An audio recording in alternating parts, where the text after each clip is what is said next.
All right, good day, everyone. Today we're going to be talking about some women's issues that affect women all over, but especially today we're talking for Guyana.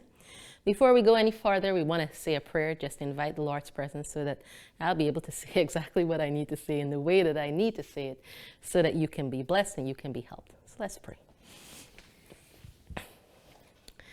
Father, once again, I'm about to speak to your people, and your people are always precious.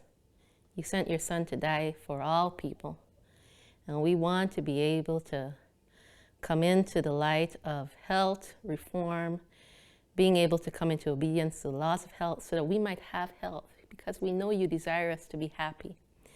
And so we pray, O Lord, that you may grant wisdom and that you may bless those that are watching.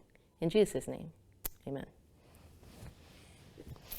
All right, so the first thing we're going to look at today is the ways in which doctors usually treat disease and how usually people think about it when they think about it. So the first slide you're seeing here is a man who's having some pain in his foot. He's having some pain in his foot and he wants to know why. Now, usually when he goes to the doctor is going to do either of a couple of things, as we're going to see in the following slides.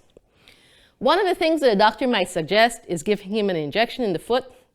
After all, whatever injection might help with the pain.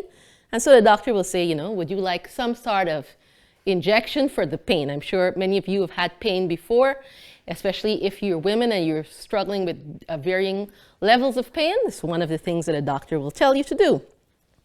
One of the other things that the doctor might suggest, he might suggest some kind of pill, some kind of drug, Tylenol, Bayer, aspirin, something to help with the pain. Some doctors might tell you to hit the foot a little bit, and in Guyana we definitely have some doctors that might tell you to hit it or to rub it. If you have NARA or something like that, they'll tell you something like that in order to fix this pain in the foot. If you go to some doctors, especially if you're dealing with diseases of the uterus like fibroids and even diseases of the breast like fibrocystic breast disease, cancers, etc., they'll usually tell you to cut it out, a hysterectomy, partial hysterectomy, something like that.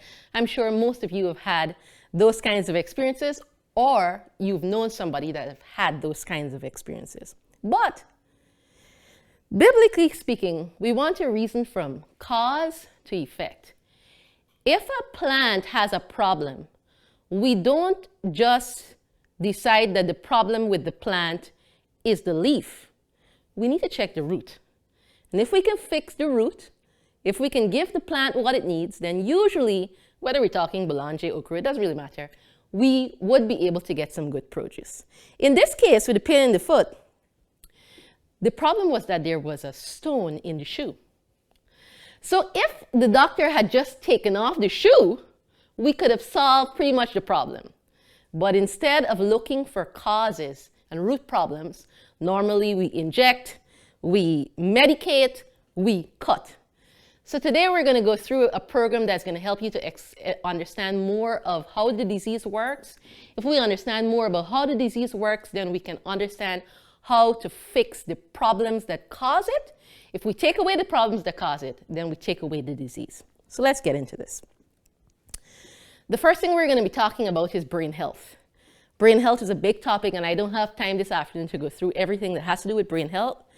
But we're going to look at just some of the things quickly that can damage the brain. What can damage the brain? Well, the first three things are pretty basic. Surgery on the brain for some reason, an automobile accident where you had an injury, a birth injury. And then the other ones, those first three are things that we don't necessarily can say that we can control. The others, though, are all things that we can control that affect the brain. I want to let you know that if you're doing anything that affects the brain, you're doing something that will affect the body, because the mind and the body are in sympathy with each other. So let's look at some of these things. The first one is diet, and we're going to go through that a little bit more as we get into the presentation. The next is drugs, and I don't know what kind of drugs you're using, but most times when I come across people, many of them are on some kind of drug medication. The next one is caffeine, and so we're going to talk a little bit about coffee in just a moment. The next is a lack of exercise, And the other one is too much study. Now, we need to balance these things. If you're exercising too much and you're not using your brain, you're going to get sick. And if you're using your brain too much and you're not exercising, you're going to get sick. Improper dress and hair, not something that is commonly talked about, but we will talk about it here. Alcohol, overeating, pleasure loving, parlor games, television, and the imagination. Well, that's a big one. We're going to try and talk about some of those things here. The wrong types of music, competitive games, illicit sexuality, and of course, worry and stress, which is a big one, which is actually the first one that we're going to be talking about a little bit as we talk about some of the things that really damage your health. Guyana, the Guardian. In Guyana, we have a large amount of mental illness. I'm sure that most of you know this because I'm sure that in your village or wherever you are, there's somebody around that's mentally ill. There's somebody around that got do. There's somebody around that it was either the Kanaima got them or they're demonized or some other thing. And then there are people with real problems, and usually what we say is that somebody do them. But is that the truth, or is there a real disease with a real cause? We're going to explore some of those things now. By the way, Guyana has one of the highest rates of suicide in the world per capita. And during COVID, our suicide rates have increased quite tremendously. In fact, this year alone, we had the largest amounts of teens and adolescents trying to kill themselves. So this is a major issue. And this is an issue that is causing severe disease and troubles in our country. And we want to be able to fix it, and we're going to talk more of that as we go along. Why are so many of our women depressed, discouraged, cast down? One of the reasons is because we want to live our passions. We want to live, eat, do what we want. Now, I'm going to say something that I know some of you are going to give me some pushback on, but I'm going to say it anyway. Men and women are not created equal. So let me explain. I don't mean that they're not equal in terms of their value, in terms of their worth, even in terms of their pay. What I'm saying is that they're not equal in terms of what they can do. The Bible says that women are the weaker vessels.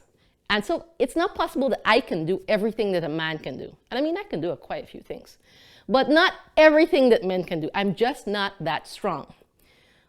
If we look over the ages of humankind, we find that men were able to do quite a few things and get away with them.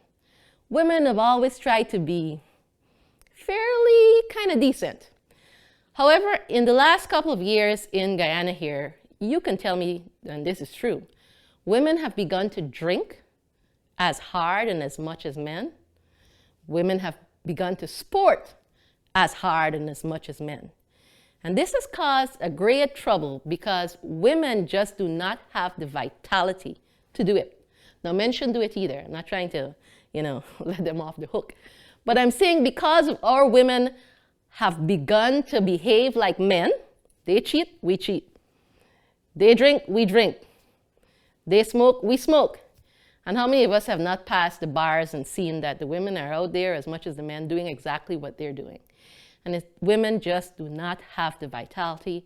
And because of this, women are being hit hard with several types of diseases that were not such a big concern before. And also, mentally, they're having severe stress. And so we want to cut out whatever it is that shouldn't be doing in this terms, the drinking, the smoking, the sporting, the madness. Women actually need to sleep on time. And we're going to talk more about that as we go along. Fashion. Who knew that fashion is one of the chief reasons why our women today are sick? It's quite common for us now to wear all sorts of things, and those of you that are watching would know that beforehand, maybe 10, 15 years ago in Guyana, women never used to dress this way. Even East Indian women would wear saris. They might have a little bit of belly skin showing, but the saris would be all over and wrapped up pretty good. But over the last 10 to 15 years, we have begun to dress like the Western world, basically. And everything has gotten short, short, and shorter, tight, tight, and tighter. And all of this has contributed to disease. Now, let me explain. if my skirt is here, so if my skirt is here, and all that amount of me is open, then when the wind blows and I'm walking outside, whether in the early morning or in the day, then the part of me that is exposed becomes colder than the other parts. Similarly, if my hand is up, and I'm not going to take it all the way up, but if it's still up here or I'm wearing cutoffs, then this part of me becomes much colder than the rest of me, which is warm. And of course, I know after a while of doing this, we become accustomed to it and we don't feel it anymore because after all, most of us, that's how we grew up. But if you just pause to put your hand under your shirt one day and then put your hand on your exposed thigh or exposed arm, you will actually feel quite a difference in terms of temperature. So what has that to do with anything in terms of women's disease? Well, it has much to do in this way. The life is in the blood. Good circulation equals good health. If this area of you, which is usually the area covered, is warm, and this area here is cold, that means the blood is actually being pushed from the colder areas into the warmer areas, and as such, all this way is congested. What does this lead to? Fibroids, fibrocystic breast disease, cysts, cancers, and all other manner of women's diseases. So if you're dressing wrong, be assured that at some point you're going to have some trouble. By the way, for those women and young girls that are suffering with painful menstruation, dysmenorrhea, one of the best things you can do is actually to start wearing clothing that covers your legs and keeps your limbs warm. It will significantly help you. And I'm speaking from experience. The other thing that is at the bottom here is that sour stomachs breeds miserable women. We're going to talk about that a little bit more as we get into the nutrition side of things. Restrictive clothing. So we're still on the topic of clothing in terms of women's diseases because it's huge. Many of us wear things that are so tight that we can't breathe. I have had women come to tell me that in order to get into their jeans, they actually have to lie down on the bed and try to pull it up and go like this in order to get the zip up because they're trying to impress who knows who. But when you do that, you're compressing the organs in the body. Remember, the organs are right here and they were designed to be free. But when you compress the lungs and you compress the womb and you're restricting the movement of the body as it is, and you want that, I guess some people want that, what do you call it, Coca-Cola shape. And so we have these corsets and we have these tight things. And in Guyana, we have, what do they call it, the Brazilian body form thing. And you really squish yourself to get the look. Well, what you're doing is preventing your organs from being able to do the work that they were designed to do. And as long as they're prevented from doing their job, they're going to let you know it by making you sick. So just saying again that this clothing issue is a big one. Let's check out the next slide. Now this goes back to what I was telling you before about the temperature differences in the body. And it lists here some of the conditions from the chilled extremities. And you can see that the conditions vary all the way from inflammation of the lungs, all the way to breast disease, and it keeps going.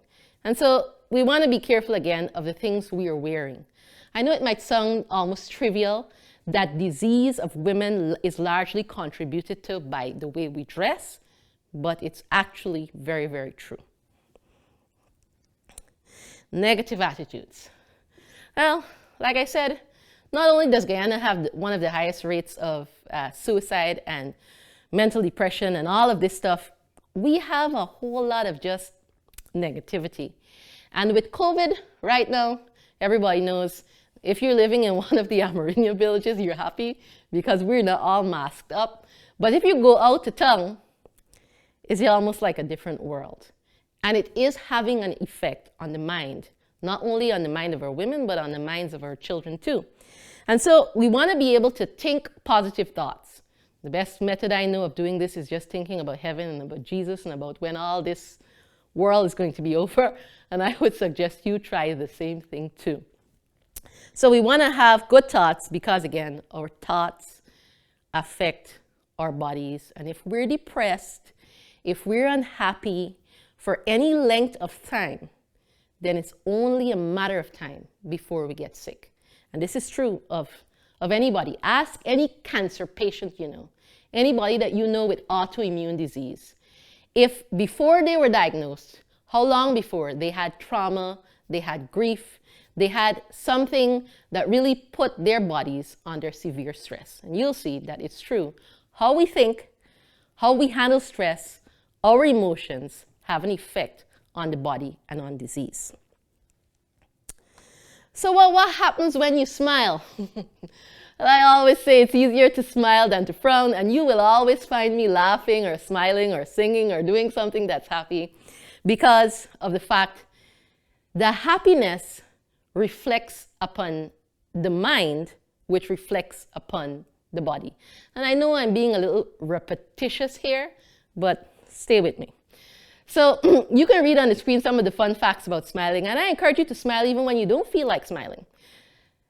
You know, there's one thing that happens when we smile at other people, they smile at us, and it's kind of a chain reaction, so let's keep smiling. It'll help us in handling disease. You need happiness, we need happiness. One of the largest happiness studies conducted in the world by Harvard showed that the most important thing in the world, and it was correlated with less disease, was if we had happy relationships. So if you have a happy relationship with your mother, your father, your brother, your sister, your siblings, your children, your pastor, your church members, whomever is in your life, you have a higher correlation of being disease-free and actually living longer.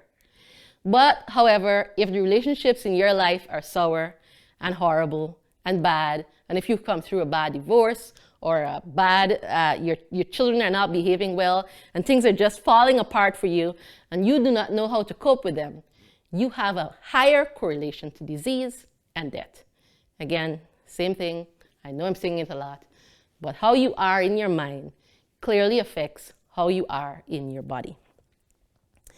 So at this point, we're going to go to the board.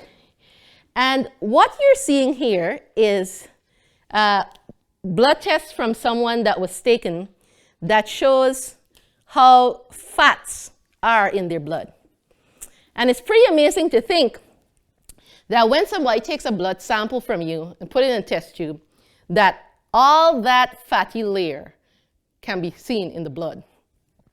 Now I want to say first, and we're going to talk just briefly here about hypertension, because I know that this is a problem that many women face, not only in Guyana, but around the world. And we're going to take a moment to talk about diabetes here, and we're going to use the board to talk about both. Now, it's important to note that you don't have to be fat in order to have fat in your blood.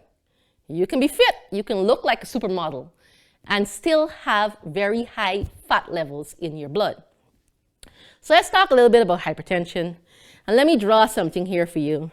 So, hope you can see that. But this is an artery in your body. Very well. And because you're not having enough antioxidants, and by the way, antioxidants are coming from fruits and vegetables. We're going to talk about that a little bit more just now. Because you're not having enough antioxidants, these endothelium cell structure of this lining becomes a little weakened. So let's put some weakness in it there. Because you're not eating right, eating all the fatty foods, these become a little bit weak. Now, when they become a little bit weak, your body uses cholesterol, and cholesterol is not an enemy. I know it sounds like an enemy because everybody's saying you got to lower your cholesterol, you got to lower your cholesterol. Cholesterol is used for a lot of things. We need cholesterol. However, cholesterol is made by the liver. So it's made by the liver just normally. It doesn't need anything else. It doesn't need you to add to it. So you don't need to consume cholesterol to have enough. If you consume cholesterol, then you're going to have too much. In any case, the body layers a little bit of cholesterol over these little weakened spots. Okay? like, think about it like a plaster. So the body plasters the endothelium, trying to make sure that the structure of this lining stays well, because we want to keep the blood inside and we want everything to go well. But say you're eating something that has a mother or a liver, which is what I say, and your cholesterol levels goes up. And if you're eating anything with a mother or liver, your cholesterol levels will go up. And so your body has so much cholesterol now, and it starts layering it some more. So it layers it some more, and it layers it some more, and it layers it some more, and it layers it some more, and it layers it some more, and then it layers it some more, and it's trying to layer it as it goes, layering it, layering it, layering it, layering it. And as you can see, what's happening is that blood flow through this artery, and we're going to imagine that it's a pipe, is all the time becoming more narrow. Now, as it is narrowing, your blood pressure is going up. Because in order to push through a smaller pipe, you need an increased amount of pressure. And there are several things that you can do about this, but I'm going to show you an easy one because we're reasoning in this about cause to effect. Diabetes. So let's go over here. Let's imagine this is your cell. This is insulin, and this is glucose. So glucose, blood sugar, insulin, and on here has some insulin receptors. So just imagine that this is a lock and key kind of thing. So insulin comes, insulin locks on to the receptor, glucose comes, and he latches on to insulin, and he's taken inside the cell to do what he needs to do. But because of how you're eating, and as the slide shows, this kind of fatty foods and these kinds of everything that has a mother or liver, so everything from the animal kingdom, cholesterol is not only layered on the artery wall, but on the cell wall. So as it is layered on the cell wall, here, like so, after a while, it starts to obscure some of these insulin receptors. And so when insulin comes now, and insulin is trying to find his way, he's met with fat. And this is called insulin resistance. And it is the reason why so many women, children, men, really it doesn't discriminate, have diabetes and has hypertension. So if we want to fix that, what do we need to do? We need to choose fruits, vegetables, grains, and nuts instead of fatty foods. And what happens after a while is that your body will start to take away this fat, and your insulin is going to start to work properly. You get the idea. And everything is going to be fine.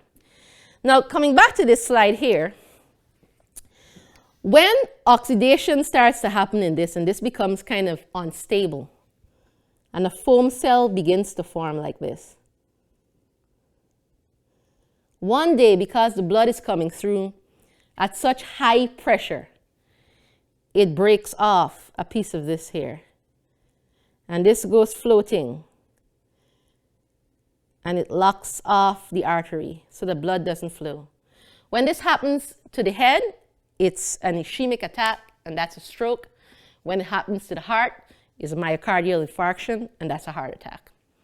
And so for women that are suffering with these kinds of things, it's easy to reverse. Simply change the way you eat, and sure enough, your body will remove the plaque that it's been putting around cells and along linings, and you'll be free. It's easy to do. It just requires choice. We want to talk about free radical damage because we are going to be talking about cancer a little bit. Free radicals are highly reactive substances, and you might have heard about antioxidants. Well, let me go to the next slide in order to show you.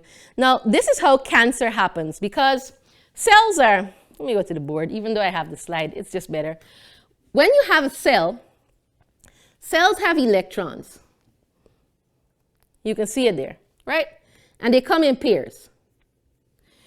Now, in a situation like this, or in a situation like cancer, or any such situation, the environment, because of the cytokines and the inflammatoriness, it becomes kind of chaotic. And what happens is that sometimes a cell loses an electron. Now, when a cell loses an electron, cells go insane. They're like crazy people. And they start hitting other electrons and stealing other things, and it's like a mass chaos. Well, your antioxidants come along, and they also have electrons, as can be seen on the slide. And they donate one of their electrons to the crazy one so that he can calm down. And when that happens, then you don't have so much free radical damage. And by the way, free radical damage leads to every single disease, and it makes every single disease worse. And so you want to have the antioxidants. And where do you get them from? Food. And in Guyana, you know, we have a wide range of fruits, vegetables, grains, and nuts. And you really want to take advantage and get them and eat them, because they'll help you in dealing with all sorts of diseases. Now, as we're coming to the end of this, I wanted to pause just to show you some of the things that I know that some of you have. You have it, you know you have it, or maybe you don't know you have it, but you're feeling it. So some of you have cysts, ovarian cysts. And I've dealt with some women that have really large ovarian cysts so that they can feel it. And with all of these diseases, some of the things that you're going to be looking for is if you're feeling anything in your stomach that feels weird, like it shouldn't be there. If you're getting a higher stomach, but you're not eating anymore, so how is that happening? If you're having severe bleeding, pain, extreme pain during your menstrual cycle, if you're having bleeding that isn't stopping at all and is just continuous, all of these things are indications that probably you have something going on down there, and you will need to get an ultrasound or an x-ray to see what's going on. But ovarian cysts, fibroids. How many women don't have fibroids? And in fact, in Guyana, several times a year, some set of doctors come to try to remove fibroids. Now, I've had several women come to tell me that the doctor says they need a hysterectomy because they have a fibroid. Please do not do this. There is a method to reversing all disease if we find out the cause. And like I said, some of the things that we've gone through here have shown the causes: what you eat, your stress levels, how you're thinking, your clothing has contributed to you getting this. And so if you fix those things, just the way the body builds up these little tissues, it will slowly pull them apart and remove them. And so you want to not take out your womb, because if you take out your womb, not only will you not get children, but you will put yourself into menopause immediately, which is a lot of stuff. Hot flashes, extreme cold, tremors, all sorts of things, because you're going to throw your hormones completely out of whack, because your womb is instrumental in making sure that your hormonal levels are very well. And women need stable hormonal levels, or you're going to go, I don't want to say insane, that wouldn't be the word, but you're going to really lose it. You're going to be moody. You're going to bite off your husband's head at certain times of the month. You're going to be very, very crazy. It's the only word that's coming to my mind. And so we want to be able to not do this, and there's some ways to fix hormones, and I'm going to give you some of the things. And of course, you can always contact me for more information if you have these problems. Uterine cancer, big deal. Many of our women are coming down with this, and I've known several people in the community that have died, not because they couldn't have treatment, but because they believe somebody do them something. And just let me change my English for a bit here. Nobody do you nothing. This is a real disease. Cancer is a real disease, and it has real fixes, and you can help it. But some women start extreme vaginal bleeding. They have a lot of pain during sexual intercourse, and they're wondering what's going on with me. Now, let me tell you one of the main reasons why Guyana has such high levels of cervical cancer and uterine cancer. It is actually because we have begun having sex when we're young, 11, 12, and we've had multiple partners. So let me explain that a little bit more.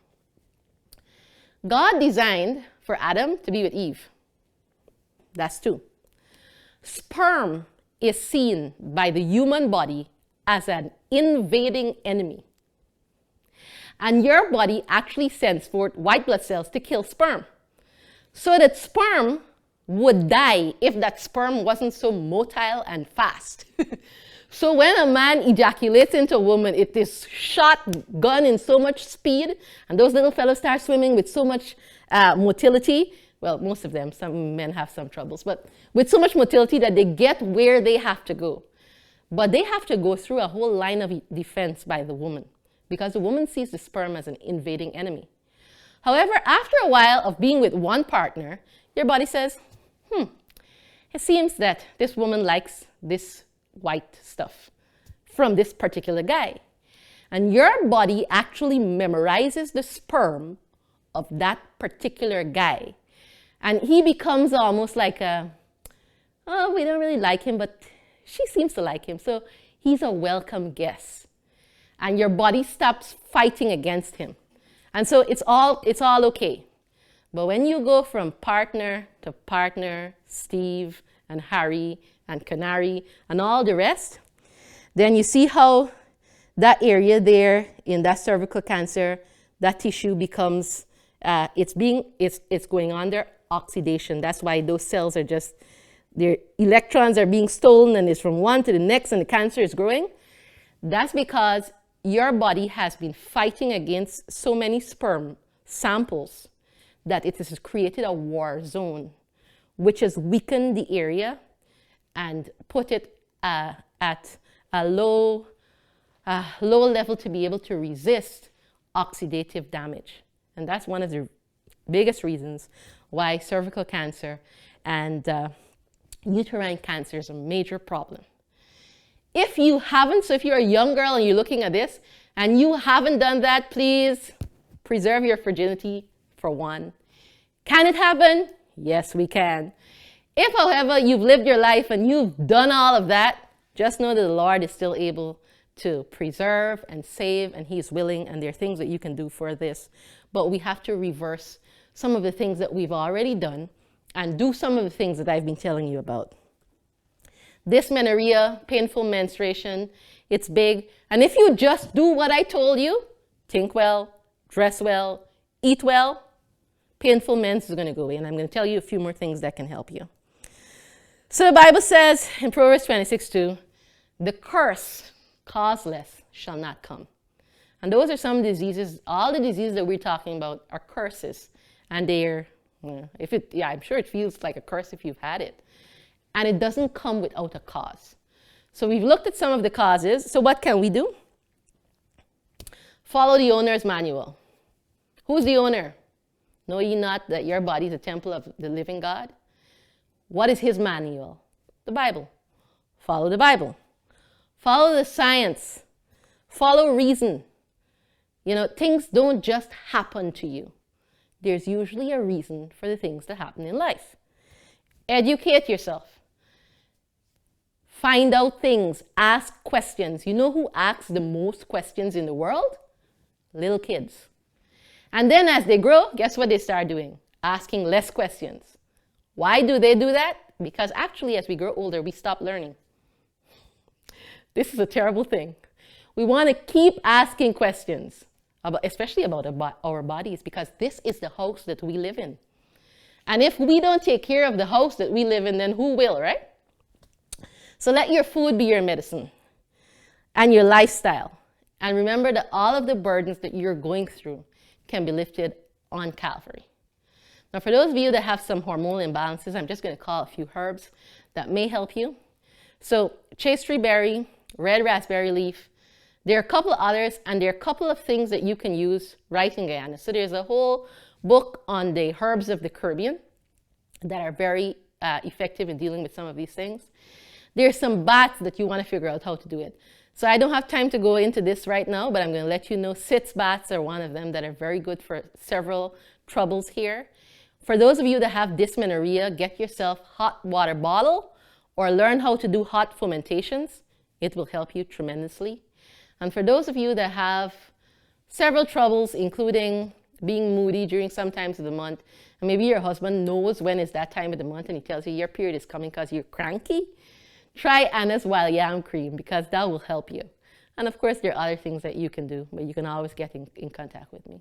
Well, thank you for viewing. May the Lord bless you.